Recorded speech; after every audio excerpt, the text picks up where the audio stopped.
હું વિકાસ પાનેલિયા Ramani institute four civil સર્વિસની daily જે કરંટ અફેરની આપણી સિરીઝ છે એમાં આપનું સ્વાગત કરું છું. જે અત્યાર સુધી આપણે ડેઇલી આગળ વધી રહ્યા છે તેમાં આજે એક નવા ટોપિક સાથે આપણે ફરી મુલાકાત કરી છે. તો આજના ટોપિક કયા કયા મુખ્ય રહેશે તેની જરા આપણે ઉપર છેલ્લી આપણે ઝલક જોઈ લઈ. Gujarat land grabbing prohibition act, ત્યાર પછી છે unique identification authority of India Odia. Next, ભારતનો ભૂસ્તરીય ઉર્જા નકશો જે તાજેતરમાં લોન્ચ થયો છે. ન્યુમોકોકલ કોઝુગેટ વેક્સિન, અતિવૃષ્ટિનું નુકસાન સહાય, મેરા ઘર મેરા નામ, global TB report 2021, earth shot prize, product linked incentive subsidy એટલે કે PLI અને ક્રોપ 26 ક્લાઇમેટ કોન્ફરન્સ. આજે આપણા મુખ્ય આજના 10 ટોપિક છે. આમાં આપણે ઝીણવટ ભરી દરેક વસ્તુને કવર કરી લેશો કે હજી કોઈ પણ એક્ઝામ આપણે હોય પણ આપને આ ઉપયોગી થાય, કે એવું નથી કે ઓનલી 1, 2 માટે કે 3 માટે ઉપયોગી થાય. એટલે CPSC હોય કે GPSC હોય, દરેકમાં તમને આમાંથી થોડુંક તો થોડુંક ઉપયોગી થશે એ 100% છે. ચાલો હવે આગળ વધીએ આપણે. ફર્સ્ટ આપણો ટોપિક છે Gujarat land grabbing prohibition act, જે 2020માં આવ્યો છે, એટલે ગયા વર્ષે જ લોન્ચ કરવામાં આવ્યો અથવા કાર્યરત કરવામાં આવ્યો છે. એમાં છે રાજ્ય સરકારને અરજી અલગ યાદી જણાવો. અત્યારે શું કામે કરંટમાં છે કે તમે એમ કહો કે 2020માં આવ્યો તો અત્યારે શું કામે કરંટમાં આવ્યો? તાજેતરમાં ગુજરાત હાઈકોર્ટે રાજ્ય સરકારને એક અલગ યાદી બનાવવાનું કીધું છે. કેમ કે લેન્ડ ગ્રેબિંગ એક્ટમાં અલગ અલગ ડિસ્પ્યુટ થાય છે અને હાઈકોર્ટમાં દરરોજની અંદાજે 3 થી 4 અરજી પડે છે. હવે એના માટે એને સ્પેશિયલ એક કોર્ટની નિમણૂક કરવાની, એક અલગ બેન્ચની નિમણૂક કરવાની ભલામણ કરી છે. પણ એને કીધું તમે એક અમને યાદી આપો સરકારને, કે ભાઈ તમે એક યાદી આપો, એના આધારે અમે નક્કી કરી કે કેટલા કેસ છે. એના આધારે અમે એક બેન્ચ નક્કી કરશું કે આ bench particular land grabbing act માટે જ કાર્યરત રહેશે અને એના ચુકાદાનું નિરાકરણ કરશે. અને એ કેસ બધા અત્યારે નહીં પણ દિવાળી પછી લેવાશે એવું એને અત્યારે હાઈકોર્ટે સરકારને જાણ કરી છે. એટલે એક અલગ બેન્ચ હશે અને એક્ટની જોગવાઈ અલગ અલગ છે. કઈ જોગવાઈ છે મુખ્ય? તો કે 10 થી 14 વર્ષની જેલ જે આનો ભંગ કરશે તો. પણ એ આપને તો પેલા ખબર હોવી છે કે લેન્ડ ગ્રેબિંગ એક્ટ શું છે. તો કે બીજાની જમીન પર કબજો, ગેરકાયદેસર કોઈ કબજો કર્યો છે તો એ લેન્ડ ગ્રેબિંગ એક્ટમાં આવે. તમે એવું વિચારી લો કે ભાઈ આ એક ખેડૂતની જમીન છે, એની બાજુમાં બીજા ખેડૂતની જમીન છે, પણ આ ખેડૂતે એ નામ અને બી નામનો ખેડૂત આની જમીન છે એ અધિગ્રહણ કરી લેશે અથવા કબજો કરી લેશે બિનકાયદેસર, તો એ લેન્ડ ગ્રેબિંગ એક્ટમાં આવશે. કે બળજબરીથી કર્યો અથવા ધાક ધમકીથી કર્યો તો એ લેન્ડ ગ્રેબિંગ એક્ટમાં આવશે. આ ક્યારે પુરવાર થશે? XYZ એટલે કે એ નામનો વ્યક્તિ, એટલે કે એ નામનો વ્યક્તિ બી માટેની એક ફરિયાદ કરે પોલીસમાં. એ ફરિયાદ જ્યારે તપાસ અધિકારી એટલે કે હેડ કોન્સ્ટેબલ અથવા ASI લેવલના કોઈ પોલીસ અધિકારી જ્યારે તપાસ કરશે, એ તપાસમાં એને શંકાસ્પદ લાગે કે હવે આ લેન્ડ ગ્રેબિંગ એક્ટ છે કે નહીં. જો હશે તો એના માટે સ્પેશિયલ એક ઓફિસરની નિમણૂક થશે અલગથી એ તપાસ માટે. એ તપાસનો રિપોર્ટ એને 21 દિવસમાં આપવાનો હશે. જે તપાસ કરશે એને 21 દિવસમાં રિપોર્ટ આપવાનો કે ભાઈ આ રીતનું છે અને આ રીતે અત્યારે આ સિચ્યુએશનમાં આ છે કેસ. ત્યાર પછી જ એને FIR નોંધાશે, ફર્સ્ટ ઇન્ફોર્મેશન રિપોર્ટ, એ ત્યાર પછી જ નોંધાશે. ત્યાર પછી પોલીસ ચાર્જશીટ દાખલ કરશે. એ ચાર્જશીટ એને 30 દિવસમાં કમ્પ્લીટ કરી દેવી પડે કે ભાઈ હવે આમાં કયા કયા રિપોર્ટ છે, કયા પુરાવા છે, શું છે, નુપુલ શું છે, એના પ્રોબ્લેમ શું છે, એ દરેક વસ્તુ એને ઇન્ક્લુડ કરી લેવાની ચાર્જશીટમાં. અને ત્યાર પછી સ્પેશિયલ કોર્ટની સ્થાપના થશે. સ્પેશિયલ કોર્ટ આપણે જો અહીંયા ઉલ્લેખ કર્યો છે, સ્પેશિયલ કોર્ટ ગવર્મેન્ટનું જ છે. આપણે 6 મહિનામાં એને ચુકાદો આપી દેવાનો રહેશે. સ્પેશિયલ કોર્ટ સુઓ મોટો પણ લઈ શકશે. સુઓ મોટો એટલે શું તમને આગના લેક્ચરમાં કહી દીધું હતું કે કોઈ પણ વ્યક્તિ ફરિયાદ કરે ન કરે, પ્રોબ્લેમ હોય કે ન હોય, સરકારને એવું લાગશે કે ભાઈ આમાં અમારે દખલગીરી કરવી છે અથવા વચ્ચે પડવું છે, પબ્લિક હિતનું ઉલ્લંઘન થાય છે, ત્યારે ડાયરેક્ટ ઈ સરકાર વચ્ચે આવશે અને એની ઉપર કેસ દાખલ કરશે. એને આપણે સુઓ મોટો કહીએ છીએ. એ સત્તા કોને આપવામાં આવી છે? આ કેસની કાર્યવાહી આગળ કરવા માટે એક સુનાવણી કરવામાં આવશે, જે આપણે અહીં કીધું છે જિલ્લા લેવલે એક કમિટી બનશે. એ કમિટી 15 દિવસમાં એકવાર મળવાનું રહેશે. જિલ્લા લેવલે એક કમિટી બનશે, એ 15 દિવસે એકવાર એ કમિટી 15 દિવસે એકવાર કમિટી મળશે અને બધા ભેગા થશે. એના અધ્યક્ષ કોણ? તો કે ડિસ્ટ્રિક્ટ કલેક્ટર. ડિસ્ટ્રિક્ટ કલેક્ટર એના અધ્યક્ષ હશે. એને 15 દિવસે એકવાર કમ્પલસરી મળવાનું રહેશે. એના સભ્યો તો કે 7 સભ્યોમાં હશે. દરેક તબક્કે તપાસ કરવામાં આવશે અને લાંબો સમય લેવામાં આવશે નહીં. 21 દિવસે તપાસનો અહેવાલ આપવાનો રહેશે. કલેક્ટર અને રાજ્ય સરકાર સુઓ મોટોના પગલાં લેશે. ત્યાર પછી છે જમીન હડપ કરવાના કેસમાં ઝડપી સુનાવણી અને ભૂમાફિયાઓને કડક સજા આપવામાં સ્પેશિયલ કોર્ટ નિમણૂક કરવામાં આવશે. એના માટે આપણે જોગવાઈ કરી કે સ્પેશિયલ કોર્ટ નિમણૂક કરવામાં આવશે અને 6 મહિનામાં એને ચુકાદો આપવામાં આવશે. એમાં દીવાની અને ફોજદારી બેન્ચની અલગ અદાલત હાથ ધરવામાં આવશે. આ તમારે એક થોડું યાદ રાખવાનું છે કે દીવાની અને ફોજદારી બંને આવશે. ઘણીવાર તમને કન્ફ્યુઝ કરતી કે આમાં ઓનલી ફોજદારી લેવામાં આવે છે, દીવાની નથી લેવામાં આવતું. તો આમાં બંને આવશે, દીવાની અને ફોજદારી. સામાન્ય માનવીને ઝડપ, યોગ્ય ન્યાય અને કસૂરયુક્ત ન્યાય મળી રહે. બસ આ એના મુખ્ય ઉદ્દેશ્ય છે. અને કઈ રીતે કામ કરશે એ તમને કહી દીધું. એક આમાં એક્સ્ટ્રા આપણે એડ કરી કે 10 થી 14 વર્ષની સજા તો થશે જ કોઈ વ્યક્તિને જેલની, પરંતુ જંત્રી એને ભળવાની રહેશે. જંત્રી એટલે શું? અવારનવાર તમે નામ સાંભળ્યું હોય કે ભાઈ આટલી જમીનની જંત્રી થાય, આટલી મકાનની જંત્રી. જંત્રી એટલે એવું એક ગવર્મેન્ટનું ફિક્સ કરેલો રેટ કે ભાઈ કોઈ વ્યક્તિ અથવા બિલ્ડિંગ છે અથવા કોઈ પ્રોપર્ટી છે, પ્રોપર્ટીની ફિક્સ જંત્રી હોય કે આટલા સ્ક્વેર મીટર, આટલા સ્ક્વેર ફૂટમાં એને આટલો ચાર્જ લાગશે. એ એરિયા પ્રમાણે નક્કી થાય, ફિક્સ એ રીતે નહીં હશે કે રાજકોટમાં કંઈક અલગ હશે, જેતપુરમાં કંઈક અલગ હશે, ધોરાજીમાં કંઈક અલગ હશે અને ગામડામાં પણ કંઈક અલગ હશે. જેવો વિસ્તાર અને જેવો એરિયો. તમે એરપોર્ટ રોડ ઉપર જાઓ રેસકોર્સ, તો રેસકોર્સ કંઈક અલગ જ જંત્રી હશે, જે કાલાવાડ રોડ ઉપર અલગ હશે. એટલે ફિક્સ એવી ન હોય. જંત્રી છે એક એવી રકમ નક્કી કરવામાં આવે. એ જંત્રી જે સજા ભોગવનાર હશે એને પણ ભરવાની રહેશે.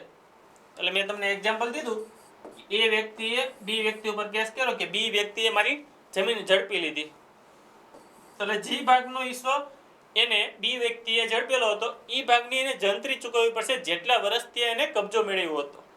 દાખલા તરીકે એને 5 વર્ષથી કબજો મેળવ્યો હતો તો 5 વર્ષની એને જંત્રી એ વ્યક્તિને ચૂકવવી પડશે બી વ્યક્તિએ. એટલે આ ખાસ ધ્યાન રાખજો.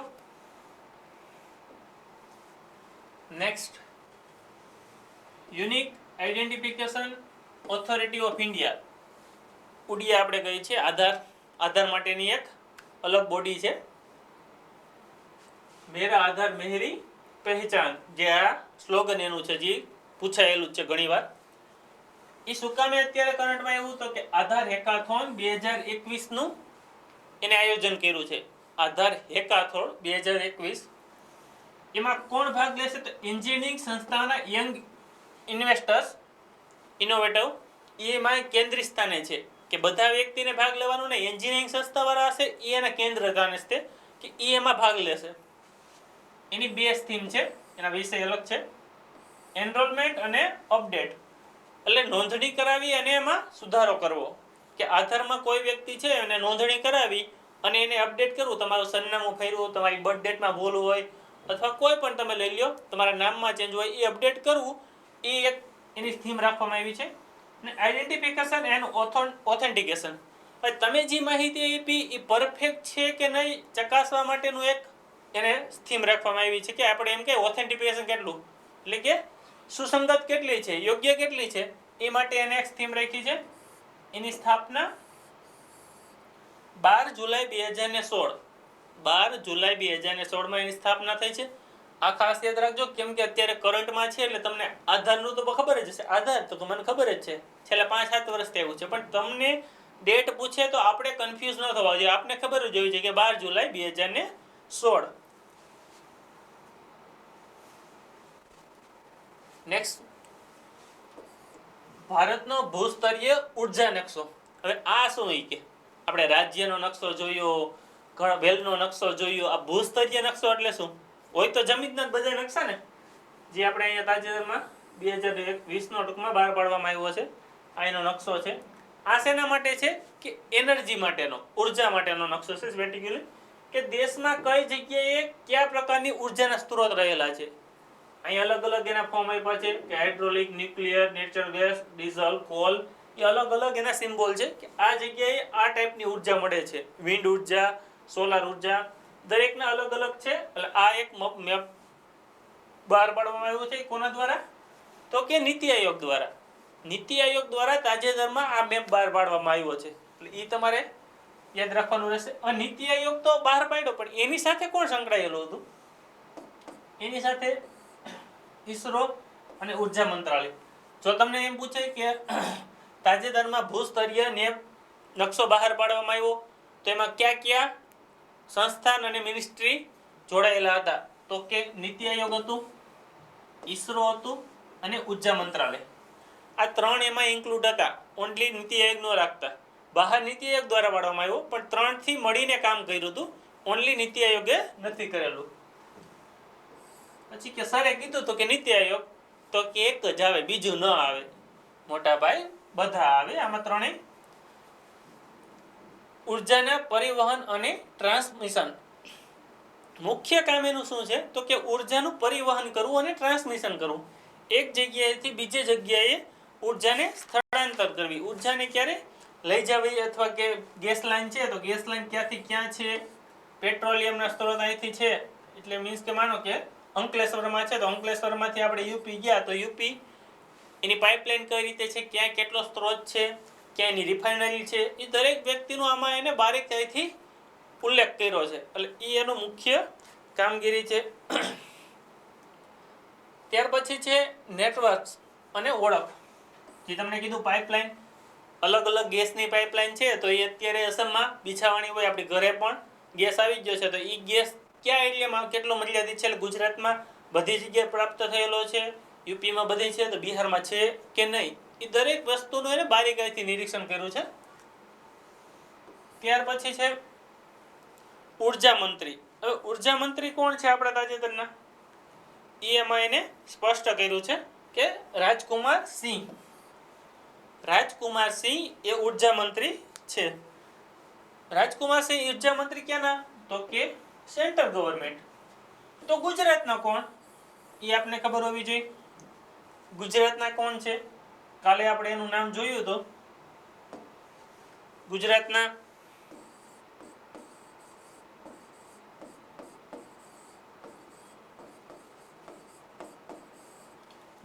કનુભાઈ દેસાઈ, જે નાણામંત્રી છે અને ઉર્જા મંત્રી છે અને પેટ્રોલિયમ મંત્રી છે. ત્રણેયનો ચાર્જ એની પાસે છે.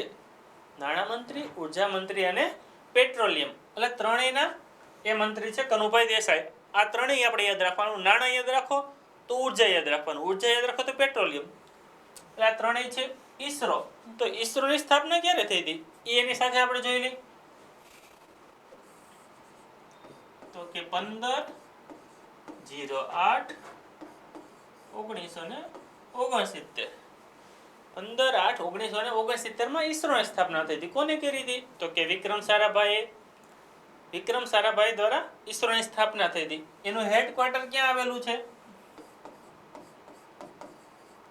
તો કે બેંગ્લોરમાં એનું હેડક્વાર્ટર આવેલું છે. તેના અધ્યક્ષ કોણ? તો કે શિવમ. શિવમને તાજેતરમાં એક એવોર્ડ મળ્યો. કયો મળ્યો?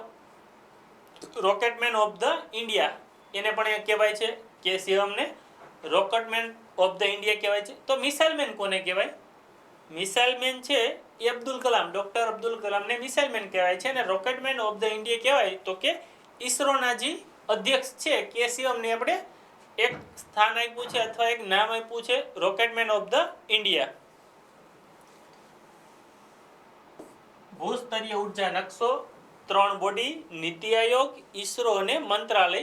કયું મંત્રાલય? ઉર્જા મંત્રાલય. એનું કામ શું? કે અલગ અલગ ઉર્જાના સ્ત્રોત છે એનું બારીકાઈથી નિરીક્ષણ કરવું અને એને મેપમાં ઇન્ક્લુડ કરવા. ઉર્જા મંત્રી, સેન્ટરના કોણ? તો કે રાજકુમાર સિંહ. ગુજરાતના કોણ? તો કે કનુભાઈ દેસાઈ. કનુભાઈ દેસાઈ આગળ ટોટલ 3 મંત્રાલય. કયું? તો કે નાણાં મંત્રાલય, ઉર્જા મંત્રાલય અને પેટ્રોલિયમ મંત્રાલય. ત્યાર પછી ઈસરોની સ્થાપના ક્યારે? તો કે 15 ઓગસ્ટ 1969. કોના દ્વારા થઈ હતી? તો કે વિક્રમ સારાભાઈ દ્વારા. એનું હેડક્વાર્ટર ક્યાં આવ્યું? તો કે બેંગ્લોર. એના અધ્યક્ષ અત્યારે તો કે શિવમ. કે શિવમને કયા નામથી ઓળખવામાં આવે છે? તો કે rocket man of the India. અને મિસાઇલ મેન તરીકે ડોક્ટર અબ્દુલ કલામ. નેક્સ્ટ છે ન્યુમોકોકલ કોન્જુગેટ વેક્સિન, જે તાજેતરમાં જ અત્યારે ગુજરાત ગવર્મેન્ટ દ્વારા જાહેરાત કરવામાં આવી છે. આપની સમક્ષ છે જે આપણા ભૂપેન્દ્ર પટેલ સીએમ તાજેતરમાં બનેલા. ન્યુમોકોકલ વેક્સિન પીસીવી પણ તરીકે એને ઓળખાય છે. કાલથી જ અભિયાન ચાલુ થયું છે, એટલે બહુ જૂનું પણ નથી. તમને ખબર હોવી જોઈએ, ન્યૂઝપેપર જોતા હોય તો આઈડિયા હશે જ.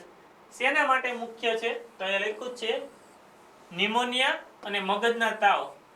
નિમોનિયા અને મગજના તાવ માટે એ મુખ્ય કારગત છે. અને એના 3 ડોઝ આપવામાં આવે છે. કેટલા ડોઝ? 3 ડોઝ. એ છે ને એક 6 અઠવાડિયે, 14 અઠવાડિયે અને 9 મહિને. એ ખાસ યાદ રાખવાનું.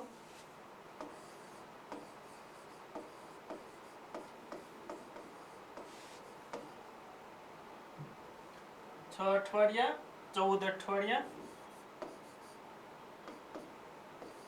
ને 9 મહિના.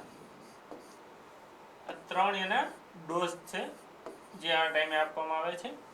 એટલે તમને એવું કહે કે ભાઈ 1 વર્ષ પછી આ રસીના ડોઝની શરૂઆત થાય છે તો ખોટું આવશે, કેમ કે 6 મહિને પહેલો ડોઝ આવશે. તમને આ ન પૂછે કાંઈ, અને એવું પૂછી લે કે 1 વર્ષ પછી નાના બાળકોને રસીનો ડોઝ શરૂ થાય છે, તો એ વાત ખોટી આવશે, કેમ કે એમાં 6 મહિને પહેલો ડોઝ આવશે, પછી 14 મહિને અને પછી 9.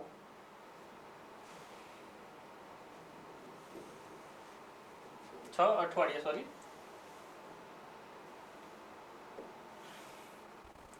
નેક્સ્ટ છે અતિવૃષ્ટિનું નુકસાન સહાય, જે આપને ખબર જ છે. તાજેતરમાં અતિવૃષ્ટિ થઈ, પેલા આપણે એમ હતું કે સૂકો દુષ્કાળ પછી લીલો દુષ્કાળ પડ્યો. સૂકો દુષ્કાળ એટલે કે વરસાદ થાય જ નહીં ને બધું એવું પૂરું થઈ છે. લીલો દુષ્કાળ એટલો કે હદબારો વરસાદ થઈને બધું પૂરું થઈ છે. એટલે 2 ટાઈપના અલગ અલગ આપણે દુષ્કાળ જાહેર કરવામાં આવે છે. તાજેતરમાં જ ગવર્મેન્ટ એવું વિચારતી હતી, 1 મહિના પહેલા જ્યારે વરસાદની સિચ્યુએશન બહુ ટાઈટ હતી, એટલે કે 1.5 મહિનો લંબાયો હતો, ત્યારે એવું નક્કી થયું હતું, છાપામાં આવતું હતું કે ભાઈ હવે એને અનાવૃષ્ટિ એટલે કે દુષ્કાળ જાહેર કરવો, સૂકો દુષ્કાળ. પરંતુ એ જ ટાઈમમાં 2-5 દિવસમાં હદબારો એટલે ધોમ વરસાદ એટલો પડ્યો કે પછી અતિવૃષ્ટિ જાહેર કરવામાં આવી. એટલે થયો તો દુકાળ જ, પણ એ દુકાળ કેટલા વિસ્તારમાં? તો કે 4 જિલ્લા નક્કી કર્યા છે એને. એના માટે એને જાહેરાત કરી છે, જે આ ગુજરાત ગવર્મેન્ટ દ્વારા જ બહાર પાડેલું છે. ખરીફ પાક. હવે એ આપને ખબર હોવી છે ખરીફ કોને કહેવાય.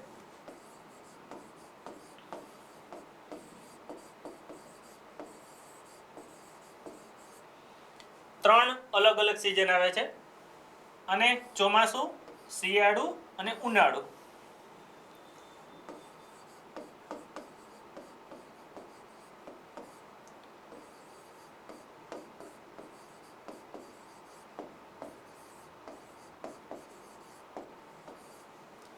ચોમાસું એટલે ખરીફ, શિયાળુ એટલે રવિ અને ઉનાળુ એટલે જાયદ.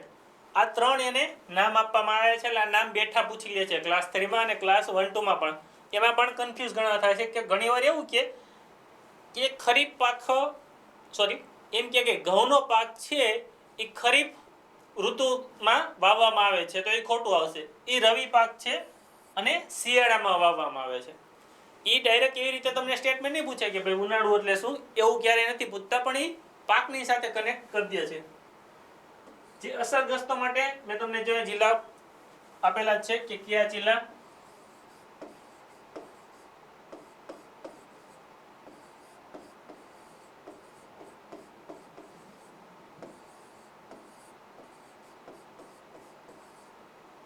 જામનગર, રાજકોટ, જુનાગઢ અને કયો હશે? પોરબંદર, જે આપણે અહીં ઉલ્લેખ કરેલા છે, જામનગર, રાજકોટ, જુનાગઢ ને પોરબંદર, આ 4 જિલ્લામાં જ રાહત પેકેજ ગવર્મેન્ટ દ્વારા બહાર પાડવામાં આવ્યું છે. એ શું પ્રમાણમાં છે? 1 હેક્ટર દીઠ અલગ અલગ વીઘો આવે, પછી હેક્ટર આવે, એકર આવે, એ એના માપદંડ છે કે ભાઈ 1 વીઘો, 2.5 વીઘા એટલે 1 એકર, એ રીતે આ હેક્ટર છે, એટલે એકરથી પણ મોટું. 1 હેક્ટર દીઠ 13,000 ની રકમ આપવામાં આવશે. મહત્તમ 2 હેક્ટર, મહત્તમ 2 હેક્ટર સુધી, એટલે કે તમને ત્યારે 26,000 હાથમાં આવે, એનાથી વધારે તમને મળશે નહીં. મહત્તમ 2 હેક્ટર, મિનિમમ 1 હેક્ટર. અને એના માટે ક્રાઇટેરિયા શું રાખ્યો કે 33% કે તેથી વધુ નુકસાન ધરાવતા હોવા જોઈએ. કોઈ પણ નુકસાન થયું, XYZ મારે જમીન છે, હવે ઈ પાક જે છે 33% નાશ પામ્યો હોય તો જ મને આ રકમ મળશે, નકર નહીં મળે. એનું સર્વે કરવામાં આવે છે, ડ્રોન દ્વારા ઘણીવાર કરવામાં આવે છે, અથવા એની ટીમ મોકલે છે જિલ્લા લેવલેથી, તલાટીની ભેગા લઈને બધી જમીન જોવા જશે, ત્યારે સર્વે કરશે. ને આમાં અત્યારે ફ્રોડ તો ઘણું થાય જ છે, એટલે તમારે પછી એમાં આપણે ઊંડું નહીં ઉતરવાનું. ભાઈ આ રેશિયો છે એ કઈ રીતે વેચવામાં આવશે, તો એની અહીંયા સ્પષ્ટતા કરેલી છે.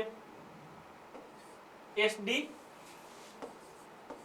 સ્ટેટ ડિઝાસ્ટર રિસ્પોન્સ ફંડ, એના માટે એને જોગવાઈ કરી છે 6,800 રૂપિયા. બાકીના કેટલા વધ્યા, તો કે 6,200 રૂપિયા. આ કોણ આપશે, તો કે રાજ્ય સરકાર. ટોટલ કેટલા થઈ ગયા, 13,000 થઈ ગયા. 1 હેક્ટર દીઠ આ રેશિયામાં વેચવામાં આવશે. એટલે તમને એવો ક્વેશ્ચન પૂછે કે ભાઈ ઓનલી ફોર SDR દ્વારા, સ્ટેટ ડિઝાસ્ટર ફંડમાંથી આ રકમ આપવામાં આવશે, તો કે ના, એ આ રકમ છે એ આપશે, અને 6,200 છે એ રાજ્ય સરકાર આપશે. બંને મળીને 13,000 1 હેક્ટર દીઠ આપશે, મહત્તમ 2 હેક્ટરની. બીજું આમાં ડિટેલમાં આપણે જોવાની જરૂર નથી. એ તો પછી એને કીધું છે કે ભાઈ શું શું ડોક્યુમેન્ટ જોશે, કે 8 નંબર ને 7 બાર ને દાખલો ને બેંક ડિટેલ ને મોબાઈલ નંબર ને પાસબુક ને, એનો ઉલ્લેખ કર્યો છે. ને ઓનલાઈન આની પ્રક્રિયા છે કે ઓનલાઈન અરજી થશે. આધાર કાર્ડ જોશે. અને કોઈ વ્યક્તિ, આમાં ખાસ યાદ રાખજો, કોઈ વ્યક્તિને એક કરતા વધુ ખાતા હોય, ખાતા એટલે મોઢામાં ખાતા નહીં, એટલે એક કરતા વધારે એકાઉન્ટ હોય જમીનના, 7 બાર 8 હોય, એટલે એક વ્યક્તિને અહીંયા 10 હેક્ટર જમીન છે અને એકને અહીંયા 3 હેક્ટર જમીન છે. એટલે એવું ન માને કે મને બધી જગ્યાએ મળી જાય. ઓનલી ફોર એક જ જગ્યાએ એનો લાભ મળશે, કે જો 3 હેક્ટર વાળામાં લેશે તો 10માં નહીં મળે, અને 10માં લેશે તો 3માં નહીં મળે. સેકન્ડ પોઈન્ટ છે કે 1 થી વધારે વ્યક્તિ, એટલે કે ખાતેદાર હોય, ઘણીવાર જોઈન્ટ ખાતા હોય તો એમાં એક લાંબી હારમાળા હોય, એમાં 10 વ્યક્તિ હોય જોઈન્ટ ખાતામાં. બાપ દાદા હોય, એના 3 પુત્રો હોય, એની 4 ડોટર હોય, એટલે અલગ અલગ 10 જણા થઈ જતા હોય. પણ એ 10 એવો ક્લેમ નહીં મૂકે, અલગ અલગ જ પાછા રહેતા હોય. જમીન એક હોય, ત્રીજી પેઢીએ જમીન એમને કેરી ફોરવર્ડ થતી હશે, પરંતુ એમાં એક જ વ્યક્તિ બધાની સહમતિથી જ આમાં દાવો કરી શકશે. એમાં સહમતિ પત્ર ભરવાનું કમ્પલસરી રહેશે, કેમ કે નકર બધા વ્યક્તિ દાવો કરે તો કોઈ નહીં મળે. એટલે એમાં એક જ વ્યક્તિ લાભાન્વિત થઈ શકશે. કમ્પ્લીટ 4 જિલ્લા યાદ રાખવાના ખાસ, જામનગર, રાજકોટ, જુનાગઢ અને પોરબંદર, ચારેય સૌરાષ્ટ્રના જિલ્લા છે. ત્યાર પછી છે મેરા ઘર મેરે નામ. આપણું ઘર હોય તો આપણા નામે જોઈને બાજુવાળાના ઘરે થોડું હોય, કે એ તો ખબર જ હોય. આ તાજેતરમાં પંજાબ સરકારની યોજના છે, જે આપણે ફોટો જોઈ રહ્યા છે, મેરા ઘર મેરે નામ. લાલ લकीर के भीतर रहने वाले लोगों के मिलेगा मकान का मालिकाना. હવે લાલ લકીર શું છે એ આપણે ખબર હોવી જોઈએ. લાલ લકીર ઈ કોના માટે વાપરે છે પંજાબ વાળા? લાલ લકીર એટલે કે જી ખેતી, એટલે કે જી એરિયા એ કૃષિ લાયક નથી, કૃષિ સિવાયનો જે વિસ્તાર છે એને લાલ લકીર કહે છે. કૃષિ સિવાયનો જે વિસ્તાર છે એ લાલ લકીર કહે છે. જે વ્યક્તિ એની બહાર રહેતો હશે એને પોતાનું ઘર ગણાશે, જ્યાં રહેતો હશે એ એનું ઘરને ગણવામાં આવશે કે આ એનું ઘર. હવે એના સીએમ તો કે રણજીતસિંહ ચુન્ની,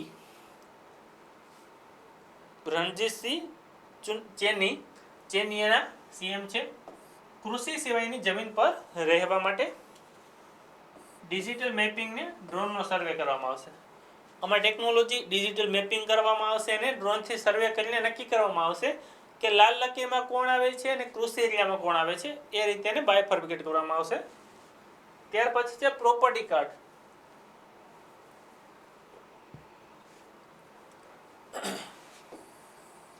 પ્રોપર્ટી કાર્ડ એ ઓનલાઈન જ મળે છે. અત્યાર સુધી પ્રોપર્ટી કાર્ડ છે એ હાર્ડ કોપીમાં લેવા જવું પડતું ને 2 મહિને આવતું ને એવું થતું. હવે આ ઓનલાઈન બધું કરી નાખશે, તેથી એને બેનિફિટ એ પણ રહેશે. પ્રથમ એર પ્યોરિફાયર ટાવર ક્યાં આવેલો છે તો કે ચંદીગઢમાં.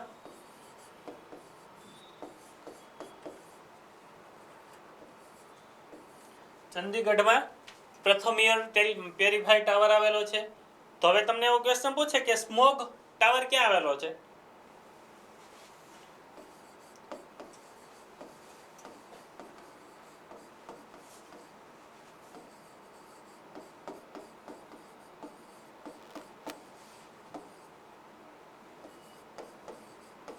તો આ ક્યાં આવશે? દિલ્હી. આમાં એટલો થયો ડિફરન્સ છે. એર પ્યોરિફાયર ટાવર પૂછે તો પ્રથમ ચંદીગઢમાં અને પ્રથમ સ્મોગ પ્યોરિફાયર ટાવર પૂછે તો દિલ્હી આવશે. ચંદીગઢ પંજાબનું કેપિટલ, હરિયાણાનું કેપિટલ અને અલગ યુનિયન ટેરેટરી છે. ત્યાર પછી ચંદીગઢ તો કે એક વેલ પ્લાનિંગ સિટી છે. એના આધારે આપણું ગુજરાતનું ગાંધીનગર નક્કી કરવામાં આવ્યું હતું પ્લાનિંગ. જે આપણે ગાંધીનગરમાં ગયા હોય તો ખબર જ હશે કે આટીગુટીના ચોકઠા જ હશે. આ રીતે એમનો ચોકઠામાં જ આવેલું જતું હશે ગાંધીનગર. જ્યાં જોશો ત્યાં તમને સરખું જ દેખાશે, સર્કલ સરખા અને રસ્તા સરખા. એ રીતે વેલ પ્લાનિંગ ઇન્ડિયાનું ફર્સ્ટ ચંદીગઢ છે અને ગુજરાતનું ગાંધીનગર છે. ત્યાર પછી મુખ્યમંત્રી રણજીતસિંહ છે તો રાજ્યપાલ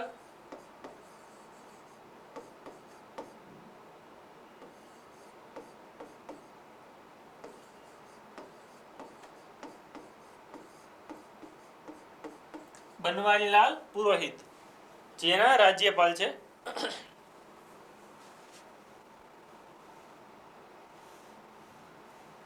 નેક્સ્ટ છે ગ્લોબલ ટીબી રિપોર્ટ 2021, જે અત્યારે ગવર્મેન્ટનું એક અભિયાન છે કે ભાઈ ટીબીને નાબૂદ કરવા માટેનું. એના માટે એ રિપોર્ટ બહાર પાડે છે. એ વૈશ્વિક લેવલનો રિપોર્ટ છે. એ ખાસ જોવાની. ટીબી એટલે ટ્યુબરક્યુલોસિસ રિપોર્ટ 2021. માઇક્રો ટ્યુબરક્યુલોસિસ એના બેક્ટેરિયા છે, એના દ્વારા ટીબી થાય છે. નાબૂદીમાં અસરગ્રસ્ત દેશ ભારત.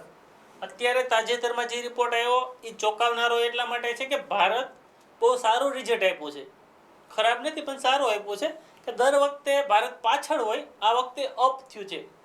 ભારત અપ થયું છે કે ભાઈ ટીબી છે એમાં મોટા પ્રમાણમાં નાબૂદી માટે ઘટાડો કરવાવાળો દેશ ભારત ઉભરી આવ્યો છે, એટલે કે આગળ આવ્યો છે. 20% કેસમાં ઘટાડો. આ ક્યાં લેવલે?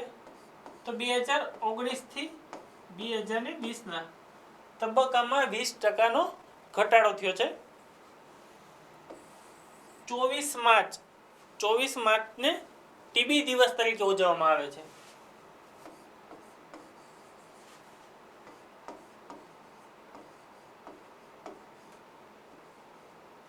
24 માર્ચ છે એને ટીબી દિવસ યાદ રાખવાનું. વર્લ્ડ હેલ્થ ઓર્ગેનાઇઝેશનનું લક્ષ્ય નાબૂદી માટેનું કયું છે? આપને ખબર હોવી જોઈએ. વર્લ્ડ હેલ્થ ઓર્ગેનાઇઝેશન એનું ટીબી નાબૂદી માટેનું લક્ષ્ય તો કે 2030. અને ભારતનું લક્ષ્ય કેટલું છે? તો ભારતનું છે 2025. આપણે હંમેશા ચેલેન્જ તો એક્સેપ્ટ કરવામાં ઇન્ડિયાવાળા પાછું પાડીને જોતા નથી, પછી તો ગમે એ થઈ જાય. વર્લ્ડે 2030 રાખ્યું તો કે આપણે 2025 રાખી.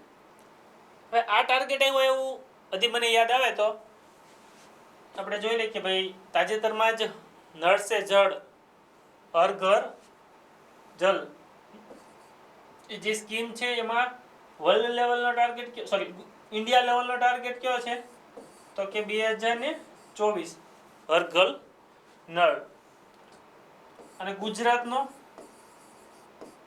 આ ભારત છે, ગુજરાતનો છે 2022 એટલે કે આવતા વર્ષે દરેક ઘરે નળ હોવો જોઈએ, નળથી પાણી, હર ઘર નળ જલ. આ એનો અલગ અલગ ટાર્ગેટ આપેલા છે એટલે આ તમારે યાદ રાખવાનું રહેશે. ગ્લોબલ રિપોર્ટ 2021 20% ઘટાડો 19 થી 20માં.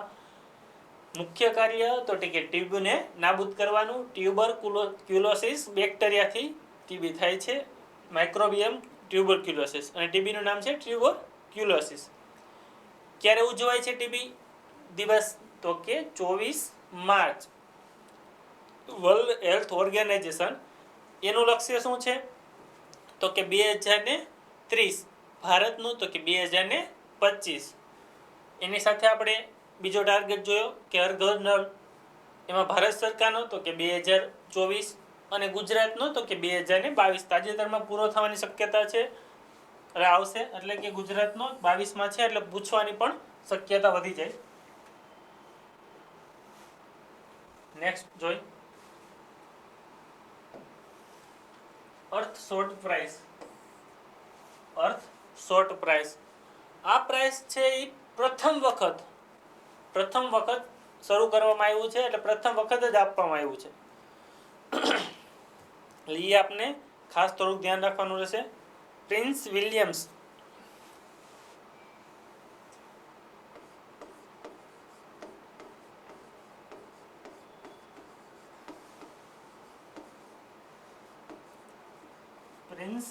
વિલિયમ્સ અને રોયલ ફાઉન્ડેશન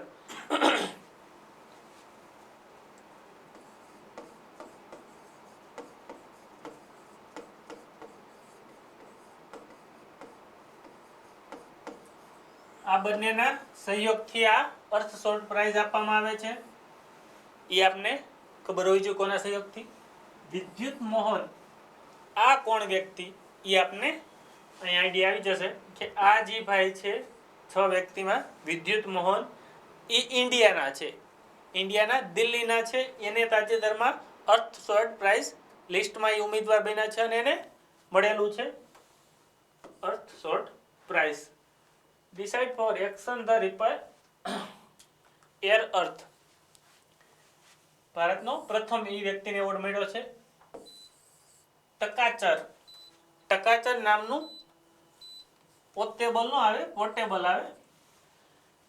પોર્ટેબલ ડિવાઇસ બનાવ્યું છે ટકાચર. આ ડિવાઇસનું ખાલી નામ તમે યાદ રાખી લેજો, એની વિશે હું તમને કહી દઉં. આ ડિવાઇસ એ રીતે કામ કરશે કે જે એગ્રીકલ્ચર વેસ્ટ છે એને એનર્જીમાં એટલે કે બળતણમાં કન્વર્ટ કરી દેશે અને એક ઉર્જામાં રૂપાંતર કરશે. જે અત્યારે મેં કાલે જ આપણે 2 દિવસ પહેલા કરંટમાં વાત થઈ ગયા, દિલ્હી અહીંયા છે તો હરિયાણા અને પંજાબનું જે એગ્રીકલ્ચર વેસ્ટથી દિલ્હીમાં પોલ્યુશન છે એ ઘટવા માટે એને એક સંશોધન કર્યું છે. એને નામ આપ્યું છે એનું નાનું એક ડિવાઇસ છે ટકાચર. એ એને એગ્રીકલ્ચર વેસ્ટને એક બળતણમાં કન્વર્ટ કરી દેશે. કેટેગરી કઈ છે એના માટે આપેલું છે તો કે ક્લીન એર,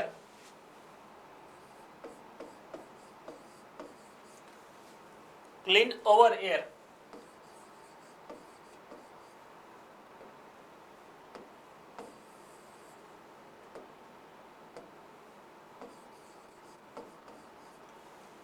આ એની કેટેગરી છે. ટોટલ આમાં અલગ અલગ 5 કેટેગરી છે.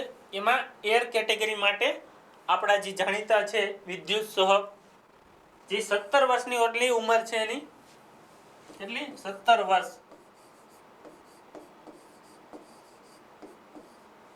આપણે 17 વર્ષે શું ખબર પડતી, તમને ખબર છે મને ખબર છે. જે આ વ્યક્તિએ 17 વર્ષમાં એક ડિવાઇસ તૈયાર કર્યું હતું, એને નેશનલ લેવલે ઇન્ટરનેશનલ લેવલે એક એવોર્ડ મળ્યો છે. એના માટે એને પ્રાઇઝ આપવામાં આવે છે 1 મિલિયન પાઉન્ડ.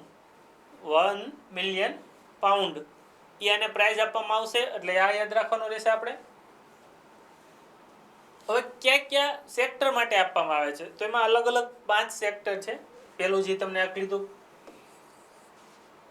સેકન્ડ છે પ્રકૃતિનું રક્ષણ માટે, થર્ડ છે સમુદ્ર એની પ્રજાતિ અને એના રક્ષણ માટે, ત્યાર પછી કચરા મુક્ત ટૂંકમાં બનાવવા માટે, અને પાંચમું છે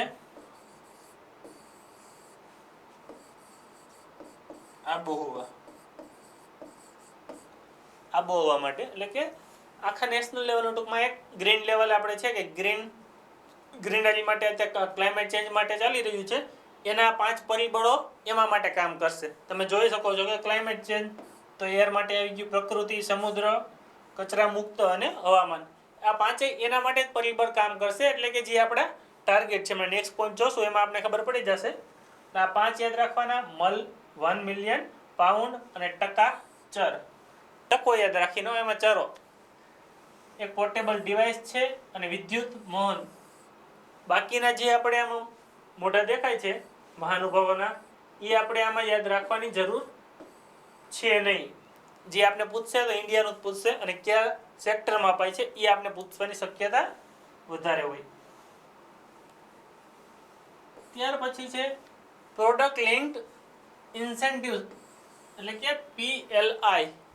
હવે આ કયું નવું આવ્યું તો એ આપણે અહીંયા બતાવેલું જ છે, ગુજરાત ગવર્મેન્ટનું જ છે કે product link incentive scheme PLI. આ ઇલેક્ટ્રોનિક મેન્યુફેક્ચરિંગ માટે છે. એવી રીતે અલગ અલગ બધા મેન્યુફેક્ચરિંગ માટે એક ગવર્મેન્ટે અલગ અલગ સ્કીમ બહાર પાડી છે. ટેક્સટાઇલ તો હોય તો એના માટે આવી છે, એલ્યુમિનિયમ હશે તો એના માટે હશે, એક દરેક અલગ અલગ માટે હશે કે એમાં કેટલી 4% થી 6% ઇન્સેન્ટિવ વેરિયેબલ છે, 4 થી 6 ની વચ્ચે મળશે. ગુડ્સ મેન્યુફેક્ચરિંગ માટે ટાર્ગેટ સ્કીમ છે મોબાઈલ ફોન અને સ્પેસિફિક ઇલેક્ટ્રોનિક કમ્પોનન્ટ્સ. એલિજિબલ કોણ છે? Subject to race increase investment manufacturing. જે ઇન્ક્રીઝ મેન્યુફેક્ચરિંગ કરશે અને સેલ્સ કરશે એના માટે છે. અને આ 19-20નું આ જે પોસ્ટ તમને દેખાય છે 19-20નું છે. એવી રીતે અલગ અલગ આપવામાં આવે છે. એમાં મિનિસ્ટ્રી કઈ છે એ મુખ્ય આપણે જોવાની છે, કેમ કે આ મિનિસ્ટ્રી થોડી કન્ફ્યુઝ કરે એમ છે.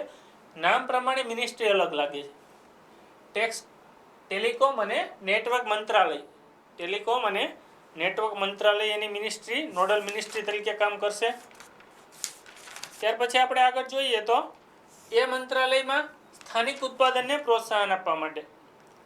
કઈ રીતે સ્થાનિક ઉત્પાદનને પ્રોત્સાહન આપવા માટે?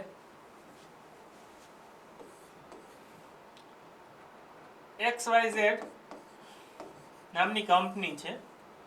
એ કંપની ઇલેક્ટ્રોનિક વસ્તુનું 100% ઉત્પાદન જે કરતી હોય એ ઉત્પાદનના સિવાયનું, આ ઉત્પાદન ઉપર કઈ આપવા નહીં આવે, પણ આ ઉત્પાદનના સિવાયનું એક્સ્ટ્રા જે ઉત્પાદન કરશે એની ઉપર એમાં પણ ટાર્ગેટ છે. એટલે અહીંયા માનો કે અહીંયા એને 50% બીજું એક્સ્ટ્રા ઉત્પાદન કર્યું, એની ઉપર PLI એટલે કે પ્રોડક્ટ લિંક સબસિડી નહીં, ઇન્સેન્ટિવ એ આપવામાં આવશે. એ કેટલું રહેશે તો કે 4 થી 7% જેવું. આ જે ગયા વર્ષનું છે 6% એમાં છે, 4 થી 7% એ વેરિયેબલ છે અમાઉન્ટ. એટલું એને ઇન્સેન્ટિવ આપવામાં આવશે. અને આ યાદ રાખજો, R&D ભેગું કરી દીધું છે થોડું. MSME અહીંયા આવશે. R&D ઉપર R&D ઉપર 1500 કેમ એવું થાય છે? R&D ઉપર 15% સબસિડી આપવામાં આવશે, જ્યારે અધર ઉપર 4 થી 7%. યાદ રાખવાનું રહેશે. R&D એટલે તમને ખબર જ છે કે રિસર્ચ અને ડેવલપમેન્ટ કોઈ વસ્તુ ઉપર કરવામાં આવે ત્યારે. MSME આ જે 10% છે એના માટે છે. MSME એટલે કે medium small enterprise, micro medium small enterprise. એના માટે 10 કરોડથી વધુ રોકાણ હોય ત્યારે. આજે તમને એક્ઝામ્પલ આપ્યું, 10 કરોડ રોકાણ શેનું? આનું કે છે એ એક્સ્ટ્રા જે આપણે ઉત્પાદન કરો એ 10 કરોડ હોય. મુખ્યનું આમાં કાઉન્ટ નહીં કરવામાં આવે, ખાસ ધ્યાન રાખજો. એક્સ્ટ્રા જે ઉત્પાદન હશે એ આમાં કાઉન્ટ કરવામાં આવશે. 10 કરોડથી વધારે રોકાણ હોય ત્યારે એના ઉપર સબસિડી આપશે, એટલે કે ઇન્સેન્ટિવ આપશે. અન્યમાં કેટલા કરોડ છે? અન્યમાં 100 કરોડ છે. એ પણ આમાં કાપચી ખવાઈ ગઈ છે થોડી. અન્યમાં 100 કરોડ છે. 100 કરોડથી વધારે ઉત્પાદન હશે ત્યારે આપવામાં આવશે. એટલે આ ખાસ ધ્યાન રાખવાનું. અને આ 5 વર્ષ માટે જ આપવામાં આવશે. યાદ રાખવાનું રહેશે, 5 વર્ષ માટે ઇન્સેન્ટિવ આપવાનું રહેશે. આ ઇન્સેન્ટિવ કયું હશે? તો કે જે રકમ છે એ રકમની તમે લોન લીધી હોય એ લોનના ઇન્ટરેસ્ટમાં તમને ઘટાડો કરી દેશે. તમે વિચારો કે યુબીઆઈ પાસેથી વાર્ષિક તમે 9% ઇન્ટરેસ્ટે બે રકમ લીધી છે, કોઈ કે 50 કરોડ લીધા કે 100 કરોડ લીધા, ત્યારે એમાં 4 થી 7% તમને એમાં ઘટાડો કરી દેશે 5 વર્ષ માટે. આ રીતે આપણે આને કાઉન્ટ કરવામાં આવશે. તો એ ખાસ થોડું જોવાનું રહેશે. આનો ઉદ્દેશ્ય શું ગવર્મેન્ટને? તમે એમ કહેતા હશો, એવું થાય આપણે સવાલ પણ હોવો જોઈએ કે ભાઈ આનાથી બેનિફિટ ગવર્મેન્ટને શું? ગવર્મેન્ટને મેઇન બેનિફિટ એ છે કે એક્સપોર્ટ થશે. આનું જે નિકાસ આપણે કરી છે એક્સપોર્ટ વધશે અને આયાત ઘટશે. એક્સપોર્ટ આનું વધશે અને આયાત ઘટશે, એટલે વિદેશી ઊંડિયામણ ઇન્ડિયામાં આવશે અને વિદેશી ઊંડિયામણ આવશે એટલે આપણી ઇકોનોમી પ્લસમાં જશે. બજેટ ડેફિસિટ ઘટશે. COP 26 climate change climate conference, જે આ COP છે એ 26 અધ્યક્ષ દેશ જે આપણે અહીંયા બતાવ્યું છે યુકે એની મેજબાની કરશે ક્લાઇમેટ કોન્ફરન્સ માટેની. યુકે ગ્લાસ્કો શહેરમાં અને સ્કોટલેન્ડમાં 1 થી 12 નવેમ્બર 2021. અહીંયા મેં તમને એવું કીધું છે કે 31. હવે એ શું કામ કીધું 31 કાયદેસર છે, પણ ઓફિશિયલી એને એક બતાવ્યું છે. ગવર્મેન્ટે આ રીતે બતાવેલું છે અને આ રીતે બતાવેલું છે. બે અલગ અલગ વેરિયેબલ છે. એટલે આપણે 31 જો ઓપ્શનમાં આવે તો 31 કરવાનું અને 1 આવે તો 1 કરવાનું રહેશે. એટલે 1 થી નવેમ્બરમાં United national climate change framework convention UNFCCC એના અંતર્ગત આ COP 26 ભરવામાં આવે છે. એ ક્યાંથી શરૂ થયું? તો કે 1994 થી. 1994 થી. દર વર્ષે તમે કરંટમાં જોતા હોય છો તો હશે COP કોન્ફરન્સ ઓફ પાર્ટી જે ભરવામાં આવે છે. COP એટલે કોન્ફરન્સ ઓફ પાર્ટીઝ. 26મી યુકે ગ્લાસ્કો શહેર અધ્યક્ષ દેશનો હશે. સ્થાપના 94માં.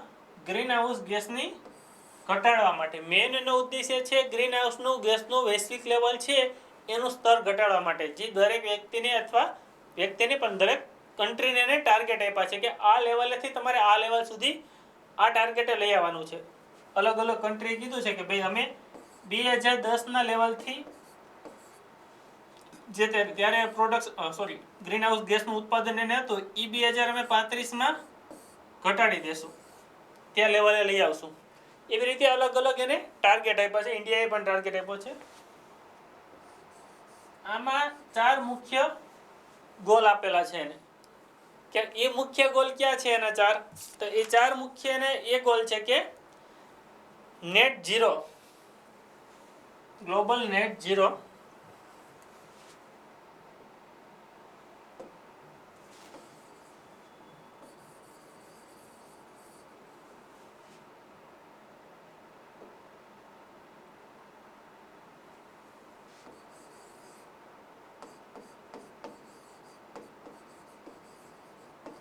Net zero. જે એમિશન છે વર્લ્ડ લેવલે એને અડધી સદી 2021ની જે અડધી સદી આવે એટલે કે 2025 આવે ત્યાં સુધી એને ઝીરો કરી દેવાનું. એનો એક મુખ્ય ટાર્ગેટ છે. સેકન્ડ ટાર્ગેટ છે કે 1.5 ડિગ્રી થી વધારે ટેમ્પરેચર વર્લ્ડ લેવલનું ઇન્ક્રીઝ ન થવું જોઈએ. જે આપણે તાજેતરમાં જુઓ તો 1.5 થી વધારે વહી ગયું છે. એની હિસાબે અનેક મુસીબત આવે છે. પછી આપણે એમ થાય કે સી લેવલ ઇન્ક્રીઝ આવે છે. એનું રીઝન તો ગ્લેશિયર ઓગળે. ગ્લેશિયર શું કાને ઓગળે? તો કે ભાઈ ટેમ્પરેચર વધ્યું. વૈશ્વિક લેવલે ટેમ્પરેચર વધે એટલે ગ્લેશિયર ઓગળવાના છે. ગ્લેશિયર ઓગળે એટલે દરિયાની સપાટી ઓગળે. દરિયાની સપાટી ઓગળે એટલે આજુબાજુના ટાપુ હોય અથવા ટાપુ શહેર છે કે દેશ છે એ મર્જ થવા માંડે દરિયામાં. જે આપણે ખબર જ છે કે ઇન્ડિયાનું એક કહેવામાં આવે છે કે ભવિષ્યમાં ચેન્નાઈ ને મુંબઈ ઈ મર્જ થઈ જશે દરિયામાં. એવું ગુજરાતનું પણ હમણાં થોડા ટાઈમ પહેલા આવ્યું હતું કે ગુજરાતનું જે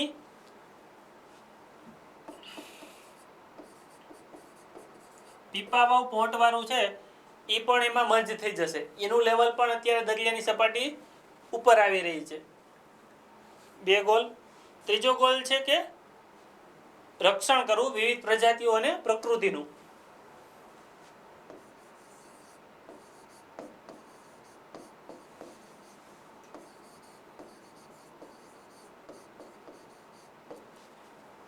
વિવિધ પ્રજાતિ અને પ્રકૃતિનું રક્ષણ કરવું. અત્યારે ક્લાઇમેટ ચેન્જની હિસાબે શું થાય છે કે જંગલી કોઈ પશુ હોય, પંખી હોય, એને ઘણી અસર થાય છે. જે માનવ ઉપર અસર થાય છે તમને મને ખબર જ છે કે જે ઇન્ડિયામાં ક્લાઇમેટ પહેલાં જોવા મળતું, ચોમાસું હોય તો ચોમાસું જોવા મળે, શિયાળો હોય તો શિયાળો મળે અને ઉનાળો હોય તો ઉનાળો મળે. અત્યારે બધું મિક્સ ખીચડી બની ગઈ છે. કે સવારે ઉઠો તો ઠંડી હશે, બપોર થાય તો ધોમ તડકો હશે, સાંજ થાય તો વાદળા થઈ ગયા હોય. એટલે અત્યારે ત્રણેય મિક્સ થઈ ગયું છે. જે પશુ પંખી ઉપર જોવા મળે એમાં પણ એનું રક્ષણ કરવું અને ધ્યાન રાખવાનું આવશે. ત્યાર પછી ફોર્થ